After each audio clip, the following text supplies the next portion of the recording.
As one of the more than 60 public colleges and universities in the state of South Carolina, Clemson has an impressive resume and a formidable presence in upstate South Carolina. Many South Carolinians herald the university as a beacon of education and innovation, but even on the national level, you say the name Clemson University and people think one thing: football. As the home turf of the nationally ranked Clemson Tigers football team, Memorial Stadium, colloquially known as Death Valley, is worth more than $2 million. The imposing building and surrounding infrastructure are located on the west side of campus. As the location for many events, including the annual Incoming Freshman Portrait, every member of the Clemson family is well acquainted with the stadium. But in the shadow of Death Valley lies a place with a more serious connotation to death. Originally the idea of former university president Mr. Walter Merritt Riggs, the Woodland Cemetery is the final resting place for many members of the Clemson family. Notably interned are multiple university presidents, former professor of English D.W. Daniel, and coaching legend Frank Howard of the famous Howard's Rock.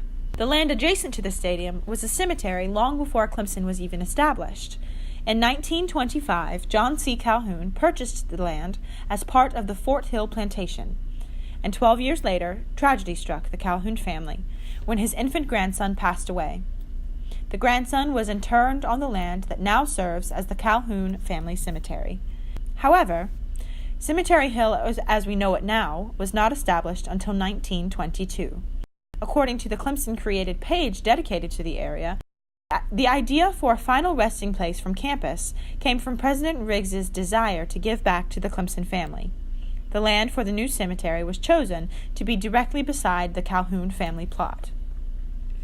Those applicable for interment include present and former full-time university employees with 20 or more years of consecutive employment, presidents of the university, members of the Clemson University Board of Trustees, and spouses of applicable patrons. The Woodland Cemetery is an often overlooked historical landmark of Clemson University. For good reason. Why should undergraduate and graduate students in the primes of their lives be concerned with a cemetery, a place that denotes finality and death? The answer is simple.